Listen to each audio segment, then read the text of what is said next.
Hello guys, and once again welcome to my channel Kajal Chaube. This is Kajal Chaube, mentor of English, and in this session we were going to continue our previous class. In our previous class we were discussing about question tag, and also we have learned many rules and sentences that how we have to solve in our exams.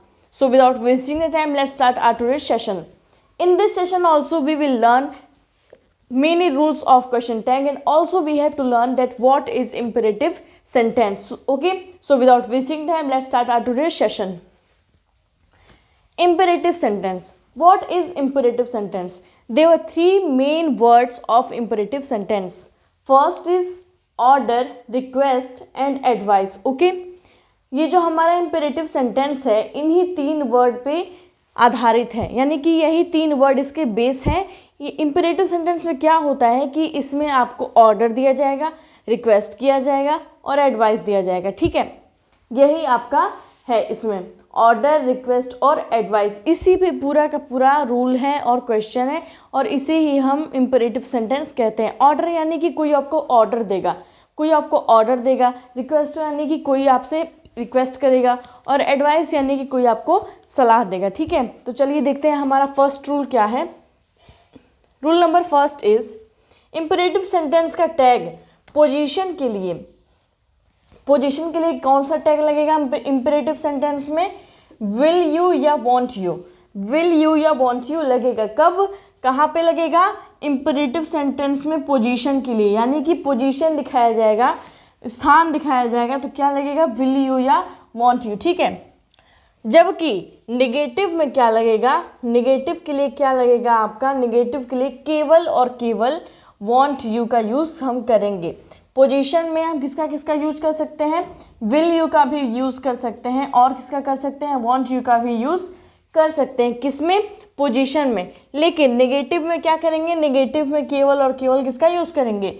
Want you का use करेंगे. ठीक है, for example देखिए आपका यहाँ पे दिया गया है गो. गो यानी कि आपको ऑर्डर दिया जा रहा है कि तुम जाओ. यहाँ पे क्या हो रहा है? ऑर्डर दिया जा रहा है कि तुम जाओ. ठीक है, तो यही आपका इम्पेरेटिव सेंटेंस है, और यहाँ पे बहुत सारे क्वेश्चंस आपके बनते हैं एग्जाम में, और हर एक एग्जाम में बनता है. बहुत ही इंपॉर्टेंट है ये आपका इम्पेरेटिव सेंटेंस. तो चलिए देखिए कि हम इसे कैसे करेंगे. ठीक है, तो गो यानी कि तुम जाओ, तो आपका यहाँ पे निगेटिव तो कहीं है नहीं, निगेटिव नॉट तो लगा नहीं है, निगेटिव नहीं दिया है, यानी कि हमें पॉजिटिव दिया है और पोजीशन को दिखा रहा है. तो हम यहाँ पे क्या क्या यूज़ कर सकते हैं? विल यू या वॉन्ट यू यूज़ कर सकते हैं. तो चलिए हम यहाँ पे अभी फ़िलहाल क्या यूज़ करते हैं? Will you. ठीक है, गो के बाद क्या हम लिखेंगे? विल यू, और ये आपका क्वेश्चन मार्क यहाँ लग जाएगा. नेक्स्ट क्या है आपका? Don't go. डोंट गो यहाँ पे क्या आ गया? निगेटिव आ गया. यहाँ पे क्या आ गया? निगेटिव आ गया. निगेटिव आ गया तो यहाँ पे क्या लग जाएगा? Want you. ठीक है, यहाँ क्या लग जाएगा? Want you. फिर आपका आ गया गो, तो एक अब यहाँ पे विल यू लिख दिए हैं, तो चलिए यहाँ पे हम वॉन्ट यू लिख देते हैं. Want you. वॉन्ट यू क्यों लिख रहे हैं?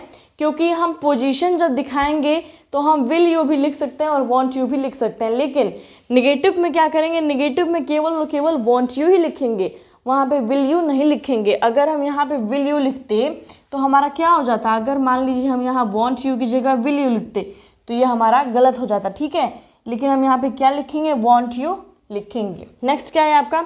Come here. कम हियर यहाँ पे भी आपका क्या लगेगा? Will you.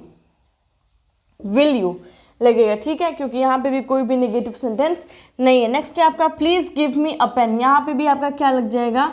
Will you. Will you लगेगा. ठीक है, क्योंकि यहाँ पे भी आपका नेगेटिव सेंटेंस नहीं है. यहाँ पे मतलब ये है कि जहाँ पे भी आपका नेगेटिव सेंटेंस रहेगा वहाँ क्या लगेगा? Want you. और जहाँ पे भी आपका अफर्मेटिव और पोजीशन को दिखाएगा तो वहाँ क्या लगेगा?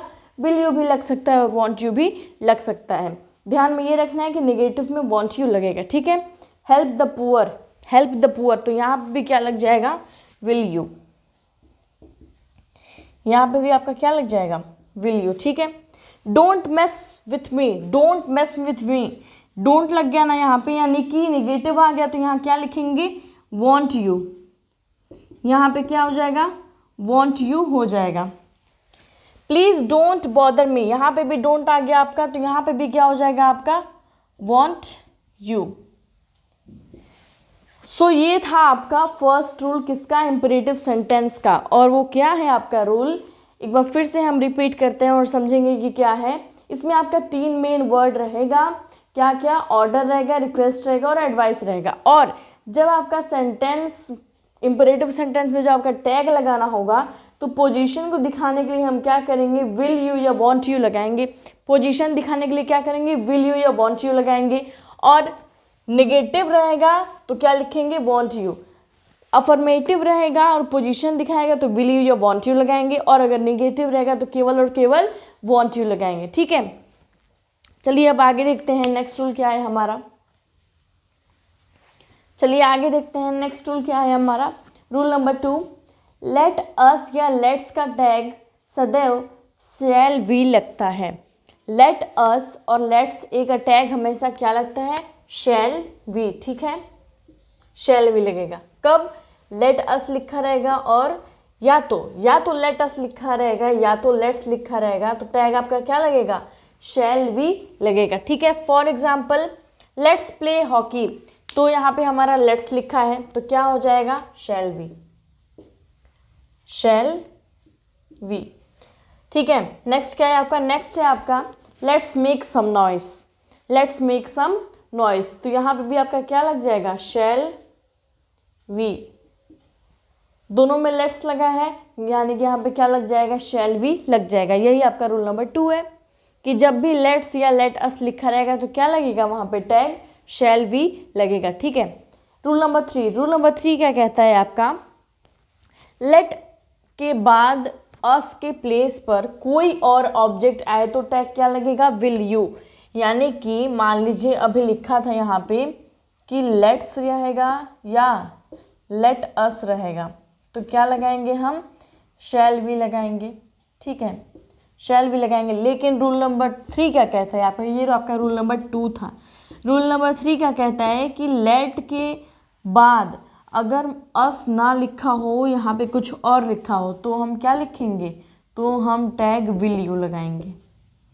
तो हम कौन सा टैग लगाएंगे, विल यू लगाएंगे। यही आपका रूल नंबर 3 है। ठीक है, जैसे यहाँ पे आपका लेट के बाद कुछ और लिखा है तो let her dance, let her dance, तो यहाँ पे लेट के बाद अस नहीं लिखा है, कोई और ऑब्जेक्ट लिखा है तो हम क्या लिखेंगे, कौन सा टैग लगाएंगे, विल यू, विल यू, ये टैग हमारा लगेगा।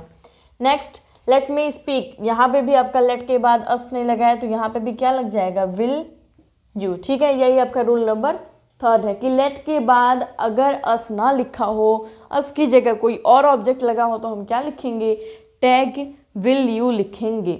रूल नंबर 4, रूल नंबर 4 क्या कहता है आपका कि each every either neither one body, each every either neither one body लिखा रहेगा सेंटेंस में तो टैग क्या, सब्जेक्ट, टैग का सब्जेक्ट क्या लगेगा, दे। टैग का सब्जेक्ट क्या लगेगा, दे। ठीक है, पूरा टैग ही नहीं चेंज होगा, बस सब्जेक्ट उसका चेंज होगा और वो क्या लगेगा, दे लगेगा। ठीक है, for example anybody can dance, anybody can dance, तो पहले तो ये पॉजिटिव में दिया है तो हमें किस में चेंज करना है, नेगेटिव में, तो आपका होगा कांट। अब यही आपका यहाँ पे सब्जेक्ट चेंज हो जाएगा, यहाँ क्या लगेगा, दे। ठीक है, कांट दे। तो कुछ इस तरह से आपका ये आपका रूल नंबर 4। रूल नंबर 2 में क्या था कि जब भी लेट अस और लेट्स लिखा रहेगा तो क्या लगाएंगे, शैल भी लगाएंगे। रूल नंबर 3 क्या है आपका कि लेट के बाद अगर अस नहीं देकर कोई और ऑब्जेक्ट दिया हो तो वहाँ क्या लगाएंगे, विल यू लगाएंगे। वहाँ पे क्या लगाएंगे, विल यू लगाएंगे। कब, जब लेट के बाद कोई और ऑब्जेक्ट दिया हो। और रूल नंबर 4 क्या कहता है आपका कि each every either neither one body, इन सब के बाद टैग का सब्जेक्ट चेंज हो जाएगा और सब्जेक्ट चेंज होने के बाद क्या लगेगा, दे लगेगा। ठीक है, तो ये था आपका रूल नंबर 2, 3 एंड 4। ये थे आपके कुछ रूल्स। अभी फिलहाल के लिए क्वेश्चन टैग में हमने कुछ इतने रूल्स और सेंटेंसेस को पढ़ा है जो हमारे एग्जाम पॉइंट ऑफ व्यू से बहुत ही ज़्यादा इंपॉर्टेंट है। और ये आपका इंपेरेटिव सेंटेंस कुछ ज़्यादा ही इंपॉर्टेंट है, यहाँ से बहुत ज़्यादा क्वेश्चन आता है। ठीक है, सो आज की वीडियो में बस इतना है। Thank you for watching the video.